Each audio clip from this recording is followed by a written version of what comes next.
Hello everyone. In this video, we will learn about menstrual cycle. Let's get started. The menstrual cycle is a natural process that occurs in women's bodies every month. This cycle typically lasts about 28 days, but it can range from 21 to 35 days. The menstrual cycle can be divided into four main phases.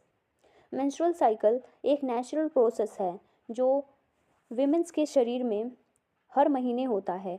ये cycle typically 28 दिन तक चलती है, लेकिन ये 21 से 35 दिन के बीच भी हो सकती है।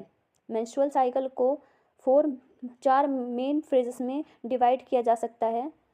First of all, number 1, menstrual phase, days 1 to 5.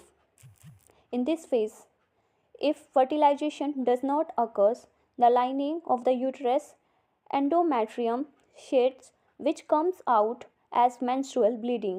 This phase begins on the first day when the period starts. So पहला है menstrual phase. ये 1 से 5 दिन के बारे में है। इस फेज में अगर फर्टिलाइजेशन नहीं होता है तो यूट्रस की लाइनिंग एंडोमेट्रियम शेड होती है, जो कि मेंस्ट्रुअल ब्लीडिंग के रूप में बाहर निकलती है। ये फेज पहले दिन से शुरू होता है जब पीरियड्स शुरू होते हैं। Now second phase, which is follicular phase, days 1 to 13. In this phase, the pituitary glands releases follicle stimulating hormone FSH, which stimulate the follicles in the ovaries. Then follicles develop eggs, ova. During the time, estrogen level in the ovary also rise, which helps thicken the lining of the uterus. Number दूसरा है follicular phase. ये 1 से लेकर 13 दिन तक के लिए होता है। इस फेज़ में पिट्यूटरी ग्लैंड से follicle stimulating hormone FSH release होता है, जो ओवरीज में फॉलिकल्स को स्टिमुलेट करता है। इन फॉलिक्यूल्स में एग ओवा डेवलप्ड होते हैं।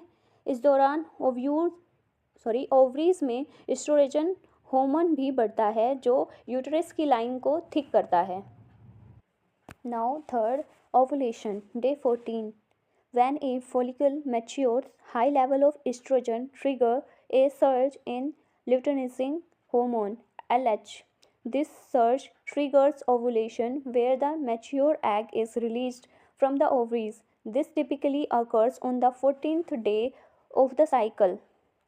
Number 3, ovulation. 14th डे, जब फॉलिकल मैच्योर होता है तो एस्ट्रोजन की हाई लेवल्स के वजह से ल्यूटेनिजिंग हार्मोन LH का सर्ज होता है। ये सर्ज ओवुलेशन को ट्रिगर करता है, जिसमें मैच्योर एग्स ओवरीज से रिलीज होता है। ये टिपिकली साइकिल के 14 डेज पर होता है।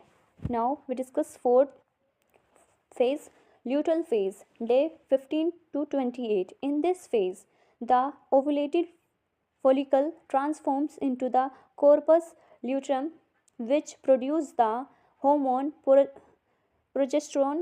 This hormone maintains the lining of the uterus so that if fertilization occurs, the embryo can develop. If fertilization does not happen, the corpus luteum degenerates, progesterone level drop, and the menstrual phase begins again. Now चौथा phase है luteal phase. ये 15 से 28 दिन। इस phase में ovulated follicle corpus luteum में बदल जाता है, जो प्रोजेस्टेरोन हार्मोन प्रोड्यूस करता है। ये हार्मोन यूट्रस की लाइनिंग को मेंटेन करता है, ताकि अगर फर्टिलाइजेशन हो तो एम्ब्रियो डेवलप हो सके। अगर फर्टिलाइजेशन नहीं होता तो कॉर्पस ल्यूटम डीजेनरेट हो जाता है। नाउ प्रोजेस्टेरोन लेवल गिरते हैं और फिर मेंस्ट्रुअल फेज शुरू हो जाता है। दस, the menstrual cycle is a rhythmic process that is an important part of reproductive health. This cycle includes hormonal change, physical change, and emotional change as well. Every woman's cycle is different, and variations in it are normal. इस तरह से menstrual cycle एक rhythmic process है जो reproductive health का एक important हिस्सा है। ये cycle hormonal change, physical change और इमोशनल चेंज को भी इंक्लूड करता है। हर वुमन का साइकिल अलग होता है और इसमें वेरिएशन नॉर्मल है। Thank you everyone.